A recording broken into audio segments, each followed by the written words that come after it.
Bonjour à tous, donc ça va être la deuxième vidéo sur la notion de figure du moins sur les solides.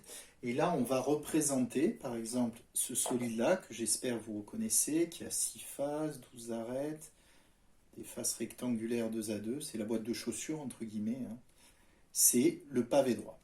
Donc nous, on va travailler dans cette vidéo, il y aura deux parties. Une première partie où on va un petit peu étudier les figures en perspective, comment représenter ça en perspective. Je vous en avais montré un exemple la dernière fois, mais là on va établir une théorie, et puis légère, hein, mais une théorie, et puis on va faire un exemple de patron. Alors ce qu'on appelle un patron, c'est qu'en fait on va faire ce qu'on appelle un développement aussi, c'est-à-dire on va mettre les faces à plat.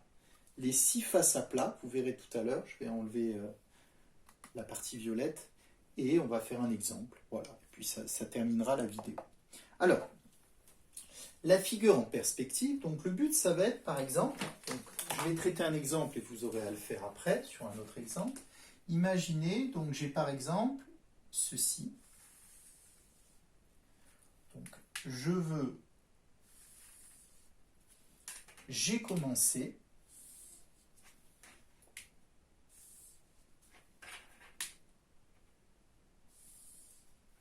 est-ce que là, non, là ça va pas le faire, là c'est mieux, voilà.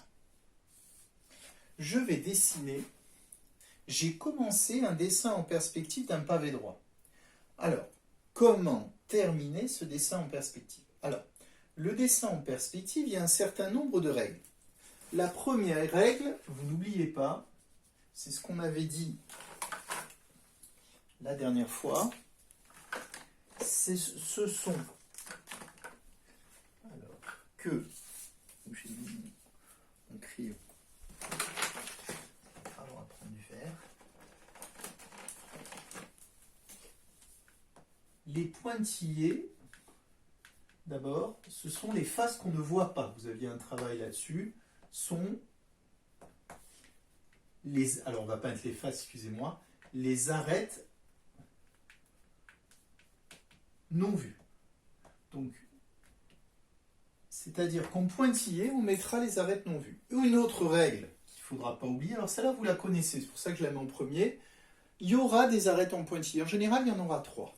La deuxième règle, attention, les parallèles sont conservés. Alors, qu'est-ce que ça veut dire, ça? Alors, j'écrirai proprement ces règles. Ça veut dire que les parallèles, 2 arêtes parallèles dans la réalité, le sont sur le dessin. Enfin, la troisième règle, attention, les angles, non. C'est-à-dire que vous pouvez avoir un angle droit dans la réalité qui va donner, exemple ici, un angle aigu sur les figures en perspective. J'ajouterai quelque chose que je dirai oralement, je l'avais écrit dans mon corrigé que vous allez voir, c'est que, en fait, quand les arêtes n'ont pas forcément la même longueur sur le dessin, regardez, elles n'ont pas forcément la même longueur. Par contre, les arêtes parallèles, si elles sont égales dans la réalité, elles le seront sur le dessin, c'est-à-dire elles seront égales sur la figure. Moi, je n'écris pas ça. Alors, donc je veux représenter ce pavé droit ici. Alors, là en fait, si vous regardez, j'ai représenté la face avant. La face avant, c'est celle-là que j'appelle. Donc là, on va faire une vue en perspective comme ceci. Là, en fait, j'ai commencé la face du dessus. Alors, ce qui est important, c'est de savoir tracer des parallèles. C'est-à-dire que ici, je vais tracer la face du dessus. Mais la face du dessus, il faut que ce segment, que ces 2 arêtes soient parallèles. Alors, comment je vais faire la parallèle? Eh bien, on va compter. Je vais doucement. Je décale de 1, je monte de 1. Je décale de 2, pardon. Oula. Je décale de 2, je monte de 1. Mais je vais faire pareil ici. Je décale de 2 carreaux et je monte de 1. Eh bien, en faisant ceci, je suis sûr. Là, évidemment, j'ai 3 carreaux horizontaux. Il reste 3 carreaux horizontaux. Là, je viens de faire la face que j'appellerais supérieure, du dessus. Il est posé comme ça. J'ai fait la face avant, la face du dessus. Ben maintenant, alors là, vous voyez bien que mon rectangle est représenté par ce qu'on appelle un parallélogramme. Tous les côtés opposés sont parallèles, vous étudierez ça en 5e. Et les parallèles sont bien conservés. Maintenant, qu'est-ce qu'on a envie de faire? On va faire la face de droite. Alors, toujours pareil. Alors, il y a deux méthodes. Soit on peut... Ben là, j'ai 6 carreaux. Ben là, je mets 6 carreaux. Puisque comme mes arêtes sont parallèles et de même longueur, on conserve la longueur. 6 carreaux, 6 carreaux. Ça me mènera ici. Ou autrement, je fais la parallèle à ce segment. Ben, comment je fais la parallèle à cette arête ou le segment? Je décale de 2, je monte de 1. Je décale de 2, je monte de 1. Et je me retrouve exactement au même point. Donc là, j'obtiens encore, voilà, j'ai fait l'arête, la face de droite. Alors, je vous rappelle des choses importantes. On avait dit que un pavé droit, je vous rappelle, c'était une solide qui avait 3 faces, 2 à 2 perpendiculaires. Donc 3 fois 2, 6 faces, 2 à 2 perpendiculaires. Et il y avait 4 plus 4, 8 sommets. Ben là, j'en ai fait combien? 1, 2, 3, 4. 1, 2, 3. Donc réfléchissez, il reste un sommet. Alors, si on veut faire la face du bas, ben, si on place ce sommet, alors là, on ne voit plus rien. Donc là, tout de suite, on va mettre les pointillés. Alors, il faut placer ce dernier sommet. Alors, ce dernier sommet, ben regardez, je peux soit faire 3 carreaux, 3 là, ou là, je décale de 2, je monte de 1. Je décale de 2, je monte de 1, j'arrive ici. Et là, je vais faire l'intérieur de mon pavé droit. Mais là, comme on ne voit rien, je regarde comme ça, il faut utiliser les pointillés. Donc, je finis ma figure en finissant, donc c'est ce dernier sommet qu'il faut bien faire. Et là, j'obtiens, excusez-moi, mon pavé droit. Alors, c'est une vision en perspective cavalière, en respectant ceci. Alors, ce que je vais vous demander de faire, c'est d'essayer, donc vous avez de faire la même chose, mais avec une autre figure, qui ressemble un petit peu, hein. Évidemment, j'essaye pas de vous déstabiliser, hein, c'est le début, et puis c'est pas le but. Alors, je vais vous faire, par exemple, ceci. Donc là, je vous fais encore la face avant. Voyez. Puis la face de côté, je vais la faire simple. Je vais décaler de 3 et je vais monter cette fois de 1. C'est-à-dire que, comme tout à l'heure, j'ai fait la face avant, donc faites la face là, de droite. Essayez cette fois de finir au crayon, et puis si jamais on corrigera, cette figure en perspective. À vous.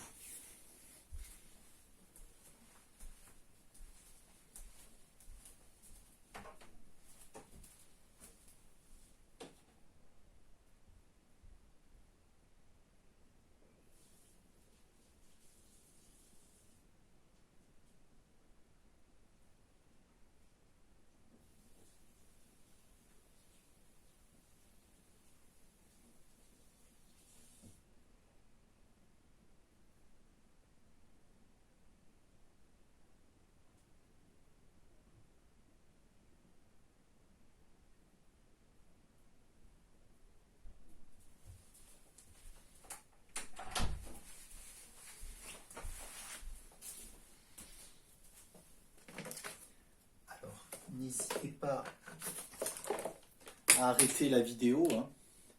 Alors, on va faire comme tout à l'heure la face du haut, supérieur. On fait le même rapport. Là, je décale de 3 horizontalement, je monte de 1 verticalement. Donc là, excusez-moi, ça gêne un peu, mais je vais aller un peu sur le dessin, donc j'efface. Donc là, je décale de 3, je monte de 1, j'obtiens ce point-là. À partir de là, j'ai le 4e sommet de la face supérieure. J'ai fait la face supérieure. J'ai 4 sommets. Là, il m'en manque 2. Ça fait 6. Il m'en manque 2. Je vais faire la face de droite de la même manière. Donc là, je vais avoir le même problème. J'efface un peu. Donc là, je décale de 3 et je monte de 1, puisque c'est, ou autrement, ces deux arêtes sont parallèles, ont la même longueur. Si là j'ai 3, ben là j'ai 3, vous voyez, ça mène au même endroit, 3, 1. J'obtiens encore, j'ai bougé un peu, excusez-moi, la face de droite. Enfin, n'oubliez pas, compter les sommets, ça vous aide. J'en ai 3 en bas, 4 en haut, il m'en manque un. Je fais pareil, donc vous imaginez, il va être vers là, hein. Il faut que je fasse la face du bas, la face posée, entre guillemets. Ben là, j'avais fait 3, 1, je fais pareil. Je décale en partant de ce sommet, hein. 3 carreaux vers la droite, horizontalement, je monte de 1. Et là, évidemment, attention, on ne va pas faire des cas très compliqués, mais n'oubliez pas les pointillés, puisque c'est toujours la même vue. Et là, j'obtiens mon pavé droit en perspective. Alors c'est vrai que comme l'amplitude est un peu forte, ça fait un peu tasser. Et on obtient ceci. Alors ceci, alors je vous demanderai d'en faire d'autres. Je peux faire peut-être un dernier cas. Bon, voilà. Ceci termine les exemples de figures en perspective. Alors, la deuxième partie de cette vidéo, j'ai dit que c'était la notion, c'est une notion qui est importante, de développement. Alors, ou de patron. Alors, patron, n'allez pas voir une espèce de direction économique avec le chef, non. Je préfère d'ailleurs le terme de développement que patron, mais le plus utilisé, pardon, c'est le terme de patron. Donc, alors, imaginez, mes 6 faces, je vais les coucher de façon à pouvoir reproduire. Alors, regardez ce que je fais. J'ouvre, je sors, et là, je déroule, je mets dans le plan doucement, parce qu'il ne faut pas l'abîmer. Et là, si vous regardez, je le mets ici, on obtient un patron, parce qu'il n'est pas unique, de mon pavé droit. Alors, si vous observez, les deux faces ici, qu'est-ce qu'elles ont là? Ce sont les mêmes, et elles sont parallèles. Cette face-là, elle se retrouve ici, elle est parallèle. Je pourrais mettre des croix. Là va là, ça va là, et ces deux-là. Et regardez, non seulement on couche les 6 faces, mais il faut que quand je ferme, alors là, vous voyez comment je ferme, je recompose, alors j'écrirai la définition, mon pavé droit. Donc c'est mettre les 6 faces sur un même plan, de façon à pouvoir reconstruire mon solide de départ, d'où le terme de développement. On développe, vous voyez, développement au patron. Alors ça, on va étudier quelques patrons. Un autre exemple. Alors, si je vous demande, j'espère que ceci, donc ça c'est la pyramide dite classique, la pyramide égyptienne. Alors là, regardez. Donc là, vous voyez, j'ai un patron différent. Alors là, j'ai 5 faces. Alors, je ne sais pas si vous voyez les 5 faces, je les mets à terre. Donc, les 5 faces, vous avez la base qui est carrée. Vous avez une face qui est ici. Alors, vous verrez en exercice que je vous mettrai, vous auriez pu les mettre ici. C'est-à-dire, ce triangle, on n'y touche pas. Mais on voit que c'est un patron qui tient la route, puisque je couche ici, et là, j'obtiens. Alors, vous voyez qu'il y a quand même des conditions. Il faut que ces deux arêtes soient à la même longueur pour qu'elles se superposent. Voilà un exemple de d'autres patrons. Un dernier patron pour vraiment voir un peu ce que c'est. Alors là, vous avez, je ne sais pas si vous en souvenez, 2 faces parallèles, j'avais dit, une face là, et des faces latérales perpendiculaires. En considérant qu'il est posé comme ça, ça s'appelait un prisme droit. Droit parce que la base et les faces latérales formaient un angle droit dans l'espace, entre guillemets. Là, regardez, je le développe et j'obtiens ce patron-là. Donc là, vous voyez bien les 2 bases parallèles et vous voyez bien que d'ailleurs, le nombre de faces latérales, il y en a 1, 2, 3, 4. C'est le nombre de côtés de la base. 1, 2, 3, 4. 1, 2, 3. Alors, excusez-moi, il y en a 5, soyons précis. Il y a 1, 2, 3, 4, 5. Donc, j'ai un pentagone. C'est ce qu'on appelle un prisme droit de forme dont la base est pentagonale. 1, 2, 3, 4, 5. Donc j'ai bien, normalement, autant de rectangles, c'est-à-dire 5 rectangles, on vérifie. 1, 2, 3, 4, 5. 1, 2, 3. Et quand on ferme, vous voyez que là, on ferme de façon plus classique, on va dire, on obtient encore mon patron. Alors, qu'est-ce qu'on pourrait faire? Je pourrais vous donner, par exemple, on va voir un exemple, ceci. Donc là, je pourrais vous donner ceci. Donc là, je vous donnerai en fait un début de patron. Donc là, j'aurai une face là. Et là, j'aurai une face ici. Alors, si vous observez bien, j'ai fait le début d'un patron d'un pavé droit. Donc ça, c'est le... On s'intéresse, je vais l'écrire ici.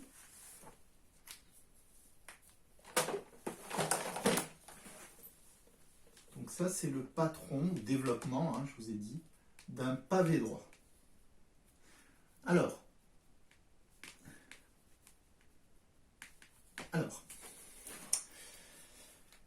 on va étudier ça et puis j'arrêterai la vidéo qui ne sera pas très longue, mais c'est pas grave. Alors, là, n'oubliez pas, un pavé droit, et ça, il ne faut pas l'oublier, ça a combien de faces? 6 faces. Et j'allais dire 2 à 2 parallèles et de même forme. C'est-à-dire qu'il va falloir que je retrouve ces 3 faces ailleurs, puisque si vous regardez bien, là j'ai 3, 2 comme dimension, là j'ai 2, 6, et là j'ai 6, 3. Donc j'ai bien 3 faces différentes. Donc il va falloir que je retrouve cette face quelque part, que je code comme ceci. Il va falloir que je retrouve cette face quelque part, et il va falloir alors que je retrouve... Alors j'ai mis du... allez, on va prendre cette face quelque part. Alors, je pense qu'il y en a qui auraient compris, où on pourrait mettre ces 6 faces. Alors, attention, j'ai dit un patron, c'est-à-dire qu'il n'est pas unique. On peut en avoir plusieurs de patrons. Je vous donnerai au moins 2 exemples, mais là, on peut déjà le finir. Alors, on va faire un cas simple. Cette face-là, d'abord, regardez, quand on va plier, ces 2 carreaux vont se rejoindre avec ces 2 carreaux. Donc, c'est cohérent. On va plier. Alors, cette face, on pourrait la mettre où? On pourrait la mettre ici, d'ailleurs. Ça ferait, mais naturellement, c'est le réflexe que vous avez, on la met ici. Donc, on va mettre la même face ici. Donc là, j'ai fait la même face, je colle. Donc là, j'ai fait la même face. Il y a des choses qui tombent, mais ne vous inquiétez pas, et je la mets là.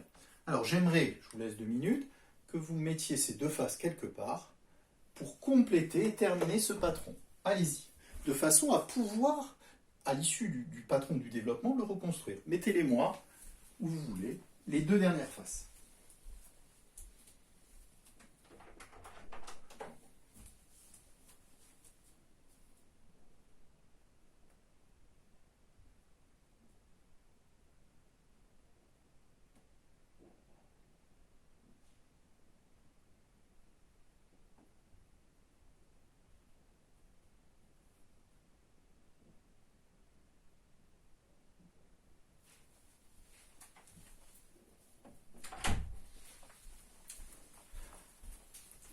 Alors, n'hésitez pas à arrêter la vidéo. Alors, cette face-là, il nous la faut, puisqu'on va plier, il nous la faudrait. On pourrait peut-être la mettre là, mais on a envie de la mettre là. Regardez. Si on la met là, alors ça va bien se joindre là, ça va bien se joindre là. Donc là, on a la face qui a été tracée en rose. Je ne sais plus où est mon rose. Il est là. Et puis, il nous reste une dernière phase. Donc, qu'est-ce qui va se passer? Ça va se soulever. Ça va se soulever. Et puis, il faut ramener. Vous savez, tac, tac. Et il faut ramener. Donc, cette face-là, on peut la mettre soit là, d'ailleurs. On pourrait la mettre là. Mais naturellement, on peut la mettre aussi là, par exemple. Et là, on obtient, donc on vérifie bien qu'elle est la même, 3, 6. Donc là, j'ai bien fait 2, 3, 3, 6. Donc la longueur, elle est de 6 carreaux. Et là, on obtient bien ma dernière face. Et là, on vient de terminer le patron de mon pavé droit. Alors, qu'est-ce qui se passe? Je le refais, tac, tac, et ça se referme comme ça.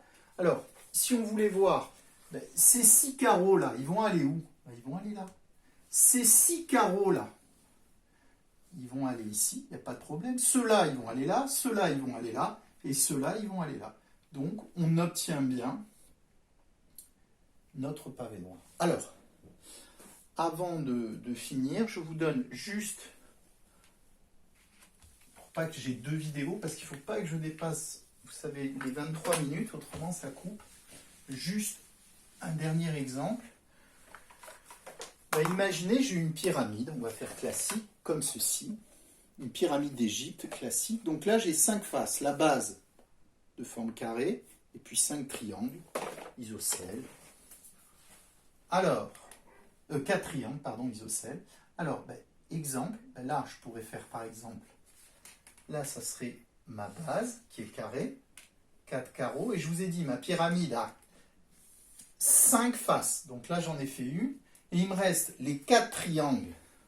Alors, je vous ai montré tout à l'heure, je pourrais les faire, par exemple, ici, là, je vais les faire là. Donc là, ça serait une possibilité. Voilà. Là, j'ai une première face ici. Alors là, vous avez vu, j'étais dans le milieu. Hein, pour avoir un triangle isocèle, j'étais sur la médiatrice. Vous voyez, j'ai 4 carreaux, le milieu est là. J'étais sur la médiatrice. Je suis sûr que ces deux longueurs sont égales. Là, je fais le même triangle ici. Donc, je me place au milieu, je monte de 4. J'arrive ici.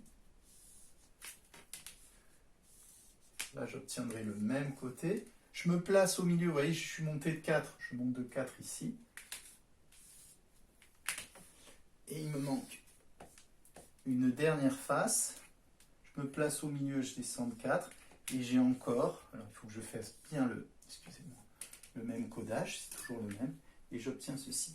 Et là, quand je ferme mon développement, j'obtiens bien, ça se coupe. Et si vous voulez, les 4 points là, j'allais dire si je mets S, S, S, ces 4 points S vont se recoller et j'obtiens ma pyramide. Ceci termine ma vidéo. Merci de votre écoute.